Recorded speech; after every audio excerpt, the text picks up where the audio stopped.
देहरादून से बादल फटने से कालीघाट में सबसे ज्यादा इस वक्त तबाही मची है।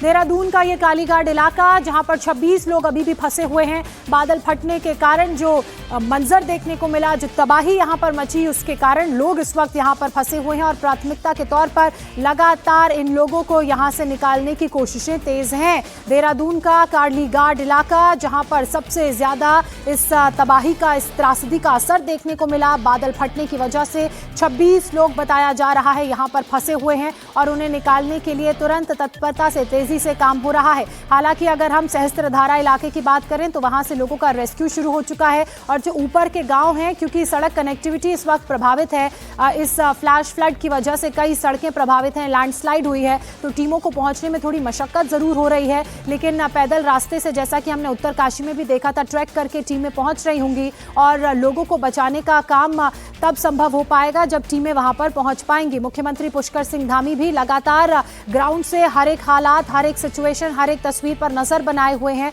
उनकी तरफ से भी चीजों को मॉनिटर किया जा रहा है। यहां पर देखिए नदी किस कदर उफान पे है, वो आप इन तस्वीरों को देखकर अंदाजा लगा सकते हैं। पानी का लेवल इतना बढ़ चुका है कि पुल के समानांतर ये पानी बह रहा है। कई ऐसे इलाके भी हैं देहरादून में जो इस वक्त प्रभावित हैं, पुल टूट गए हैं, बह गए हैं। हिमांशु लगातार हमारे साथ बने हुए हैं। हिमांशु, देखिए मुख्यमंत्री भी खुद ग्राउंड जीरो पर मौजूद हैं, हर एक हालात को खुद वो देख रहे हैं और वहीं से रेस्क्यू की टीमों को अपडेट दे रहे हैं। आप जहां पर मौजूद हैं, वहां के ऊपरी इलाकों की बात की जाए तो क्या वहां तक सहायता पहुंच पाई है? और आपके इलाके की भी तस्वीरें दिखाइए, संभव हो तो उन तस्वीरों को विस्तार से दिखाइए।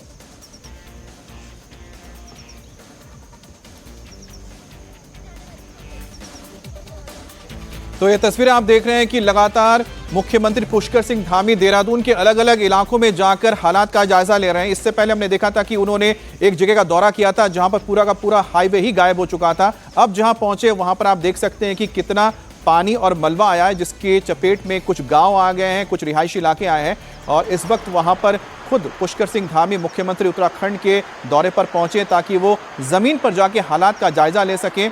और लगातार वो केंद्र सरकार के संपर्क में है। प्रधानमंत्री मोदी ने पुष्कर सिंह धामी से बात की है, गृह मंत्री ने भी बात की है पुष्कर सिंह धामी से और उनसे जानकारी ली है। तो लगातार वो हालात पर नजर बनाए भी हुए हैं और लगातार केंद्र सरकार को जानकारी दे रहे हैं। और यहाँ पर आप देखिए कि शायद कुछ लोग जो फंसे हुए हैं अब धीरे धीरे वापस लौट रहे होंगे, क्योंकि पानी का लेवल अगर कम हुआ होगा, एसडीआरएफ या एनडीआरएफ की टीम अगर पहुंची होगी तो उसके बाद की तस्वीर। और देखिए किस कदर यहां पर करीब 4 से 5 फीट तक का जो मलबा है वो भरा है और इसकी चपेट में आने से ये पूरा इलाका इस वक्त मलबे में दब गया है। दूसरी तस्वीर और ज्यादा भयानक है। किसी भी वक्त आप जो देख रहे हैं यहां पर ये जो इमारत है ढह सकती है, क्योंकि तेज धार ने नीचे से उसकी नींव को पूरी तरह से खाली कर दिया है। और यही सबसे बड़ा खतरा होता है जब पहाड़ी इलाकों में अचानक ही फ्लैश फ्लड आता है। सामान्य करने के लिए सभी प्रयास किए जा रहे हैं। बहुत सारे संपर्क मार्ग कट गए हैं। अभी नदियों का जो जल स्तर है वो भी काफ़ी बढ़ा हुआ है।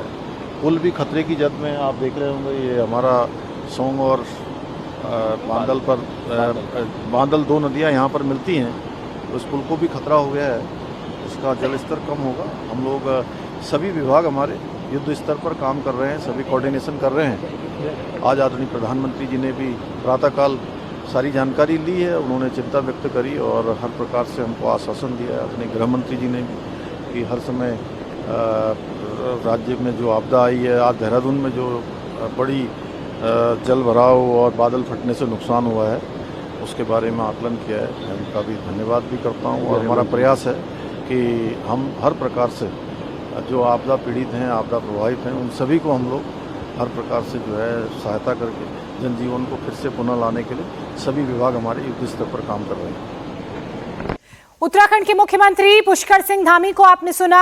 उनका कहना है कि देहरादून में जो इलाके प्रभावित हैं उन इलाकों का उन्होंने दौरा किया। इसके अलावा उत्तराखंड में इस वक्त नदियां उफान पर हैं, जो संगम है वो उफान पर है और यही कारण है कि इस तरह के हालात बने हुए हैं। जब तक इन नदियों का वाटर लेवल कम नहीं होगा तब तक राहत बचाव के कार्यों में भी मुश्किल आएगी। हालांकि टीमें इस वक्त राहत बचाव के कार्य में जुटी हुई हैं। ये आप जेसीबी देख रहे हैं किस तरीके से इसकी मदद से भी रेस्क्यू ऑपरेशन को अंजाम दिया जा रहा है। तो मुख्यमंत्री यहां पर आप देख रहे हैं कि जेसीबी के जरिए उनको उस जगह पे ले जाया जा रहा है जहां तक गाड़ियों का पहुंचना बड़ा मुश्किल है। तो आप समझिए कि यहां पर आप देखिए जेसीबी मशीन के अंदर यहां पर मुख्यमंत्री पुष्कर सिंह धामी बैठे हुए हैं, क्योंकि जहां तक वो पहुंच रहे हैं वहां तक जाने के लिए जो सड़क है आप देख रहे हैं कि सड़क वहां पर नहीं है, पूरा मलबा आ चुका है और यही वजह कि गाड़ी छोड़कर उनको वहां तक ले जाया जा रहा है, क्योंकि पैदल जाना भी बड़ा मुश्किल है।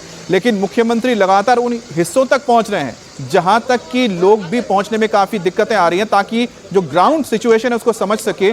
पिछले लगभग 1-2 महीने से जो हालात यहां पर बने हुए हैं, जब से मॉनसून ने दस्तक दी है पूरे उत्तराखंड में, पुष्कर सिंह धामी लगातार चीजों पर नजर बनाए हुए हैं। उन्होंने सिचुएशन को संभाला हुआ है, खुद हर चीज की मॉनिटरिंग कर रहे हैं, और उसी का आज एक जीता जागता आप एग्जाम्पल यहां पर देख रहे हैं, जहां पर मुख्यमंत्री इस वक्त जेसीबी के जरिए वहां पहुंचे हैं जहां तक पैदल जाना भी मुश्किल हो रहा है।